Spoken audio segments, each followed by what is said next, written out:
He wasn't born into organized crime. He didn't come from gang culture, nor was he groomed by any criminal family tree. Jesse James Hollywood grew up in West Hills, a quiet and middle-class neighborhood in the San Fernando Valley.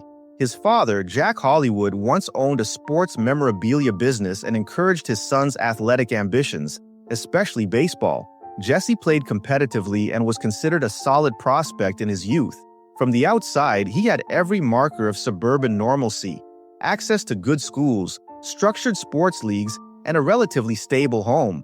But behind that clean facade, Jesse carried a streak of control and ambition that would lead him to build a different kind of team, one that operated outside the law. His criminal enterprise began like many others, with marijuana. It started as casual dealing among friends, supplying a growing demand in high school and college social circles.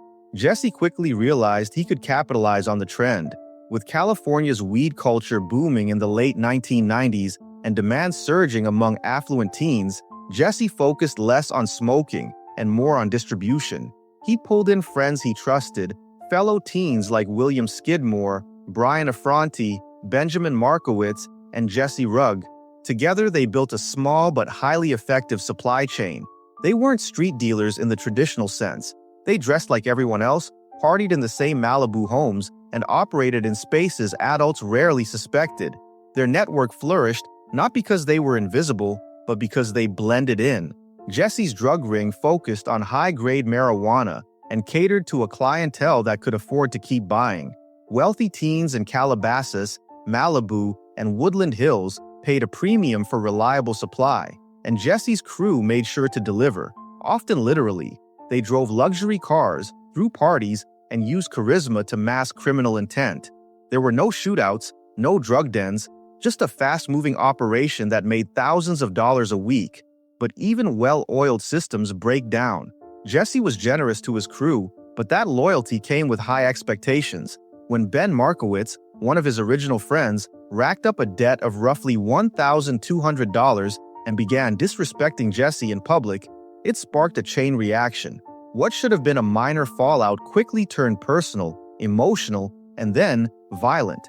On August 6, 2000, Jesse allegedly told his crew to kidnap Ben's younger half-brother, Nicholas Markowitz, who was just 15 years old. Nicholas had no involvement in the drug scene. He was simply a bystander, someone Jesse thought could be used as leverage to settle a score. Jesse's crew abducted Nicholas from the street and held him captive, moving him between homes and hotels. Shockingly, during the captivity, Nicholas was taken to parties, allowed to drink, and even socialized with his captors. But the gravity of the situation caught up quickly. Jesse, reportedly afraid of felony charges and legal blowback, instructed Ryan Hoyt, one of his debtors, to kill Nicholas. On August 9th, Nicholas was led to the Santa Barbara foothills, where he was bound, gagged, and shot multiple times. His body was found 3 days later. The murder horrified Southern California. It wasn't just a drug killing, it was the cold-blooded execution of a child. The randomness, the innocence of the victim, and the suburban origins of the suspects made national headlines. Within days, police arrested most of Jesse's inner circle. Hoyt was convicted and sentenced to death. Rugger received life with the possibility of parole. But Jesse was nowhere to be found. He had fled before authorities could arrest him. As the case gained attention, America's Most Wanted featured his story, and the FBI added him to its most wanted list. He became a fugitive, sparking an international manhunt that lasted nearly 5 years. In March 2005, Jesse was found in Saquarema, Brazil, a quiet beach town where he had been living under the alias Michael Costa Giroux. He had adopted local customs, was reportedly working at a bar, and was dating a local woman. Authorities believe he initially entered Brazil using false documents and tried to exploit a loophole in Brazilian law that made it difficult to extradite the fathers of Brazilian-born children. However, the loophole didn't hold. Brazilian police arrested him, and he was extradited to the United States to face justice. His trial, held in Santa Barbara County, began in 2009 and drew national coverage. Jesse was ultimately found guilty of kidnapping and first-degree murder and was sentenced to life in prison without the possibility of parole. Today, Jesse James Hollywood is serving his sentence at Richard J. Donovan Correctional Facility in San Diego County.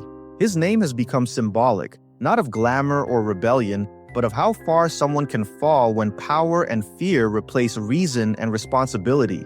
His story isn't just a tale of teenage crime. It's a lesson in how the suburbs can hide just as much darkness as the inner city. Los Angeles, with its shimmering promises and sprawling neighborhoods, provided the perfect camouflage for a criminal operation led by a kid who looked like everyone else. The city didn't create Jesse, but it gave him the stage, and like so many in Hollywood, his downfall came just as fast as his rise.